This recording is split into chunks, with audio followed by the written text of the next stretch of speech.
സ്വന്തം നാടും വീടും വിട്ടെറിഞ്ഞ് മറ്റൊരു സ്ഥലത്തേക്ക് അഭയാർത്ഥികളായി പോകുന്നവർക്ക് നേരെ ബോംബാക്രമണം.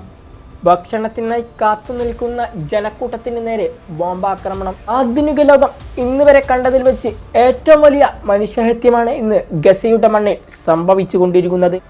യഥാർത്ഥത്തിൽ എന്താണെന്ന് ഗസയിൽ സംഭവിച്ചു കൊണ്ടിരിക്കുന്നത് എന്ന് നമുക്കൊന്ന് മനസ്സിലാക്കാൻ ശ്രമിച്ചാലോ. Welcome back to MS010.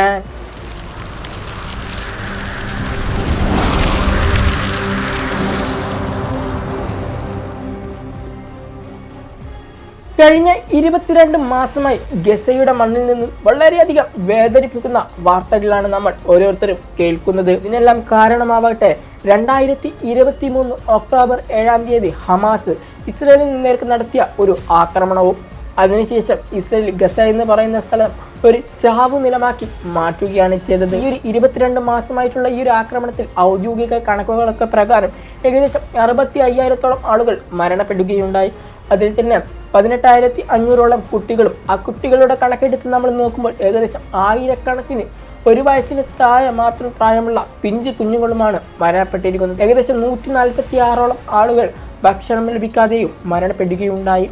എങ്കിൽ ഇന്നും തകർന്നു വീണ കെട്ടിടാവശിഷ്ടങ്ങൾക്കിടയിൽ ഒരുപാട് മനുഷ്യ ശരീരം കുടുങ്ങിക്കിടക്കുന്നുണ്ട്, പുറത്തെത്തിക്കാൻ കഴിയാതെ. കഴിഞ്ഞ ദിവസം ഞാൻ ഗസയിൽ നിന്നുമുള്ള ഒരു കുട്ടിയുടെ വീഡിയോ കാണുവാൻ ഇടയായി.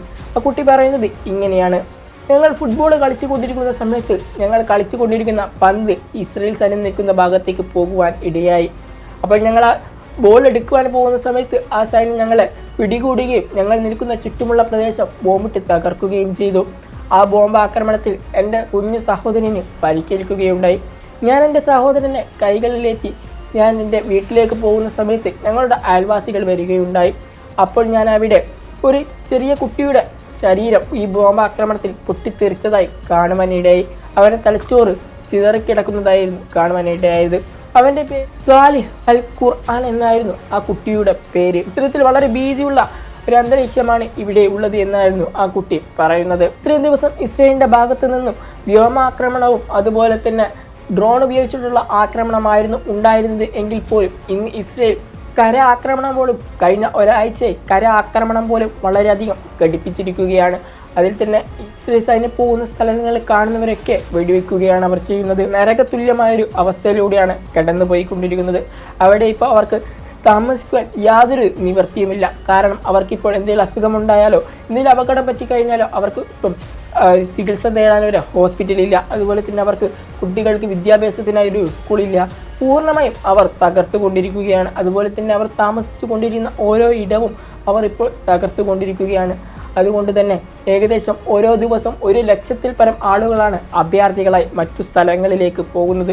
ഇതിൽ അഭയാർത്ഥികളായി പോകാൻ കഴിയാതെ ഒടുങ്ങിക്കിടക്കുന്ന ആളുകൾക്ക് നേരെയാണ് കഴിഞ്ഞ ആക്രമണം ഇപ്പോൾ നടത്തിക്കൊണ്ടിരിക്കുന്നത്. അവരാവട്ടെ ഭക്ഷണം ലഭിക്കാതെയൊക്കെ പട്ടിണി കിടന്ന് മരിക്കപ്പെടുകയാണ്. ഈ ഒരു യുദ്ധത്തിനെ കുറിച്ചൊക്കെ ഇസ്രയേൽ പറയുന്നത് ഇങ്ങനെയാണ്: ഗസ പൂർണ്ണമായി ഞങ്ങൾ പിടിച്ചെടുക്കുമെന്നും ഹമാസിൻ്റെ സൈന്യത്തെ ഈ ഭൂമിയിൽ വെക്കുകയില്ല എന്നുമാണ് അവർ പറയുന്നത്. ഹമാസിൻ്റെ സൈന്യത്തെ പൂർണ്ണമായി തുടച്ചു നീക്കിയതിനു ശേഷമാണ് ഞങ്ങൾ ഈ യുദ്ധം അവസാനിപ്പിക്കുക എന്നാണ് അവർ പറയുന്നത്.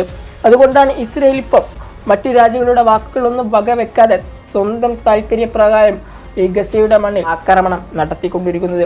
എങ്കിൽ ഈ ആക്രമണമെല്ലാം അവസാനിപ്പിച്ച് ഗസയുടെ മണ്ണിൽ നിന്ന് വളരെയധികം സന്തോഷമുള്ള വാർത്തകൾ കേൾക്കട്ടെ എന്ന് നമുക്ക് ആഗ്രഹിക്കാം. അതുപോലെ തന്നെ സത്യം ജയിക്കട്ടെ എന്ന് നമുക്ക് പ്രാർത്ഥിക്കാം. വലിയൊരു പുതിയ വീഡിയോയിൽ കാണാം.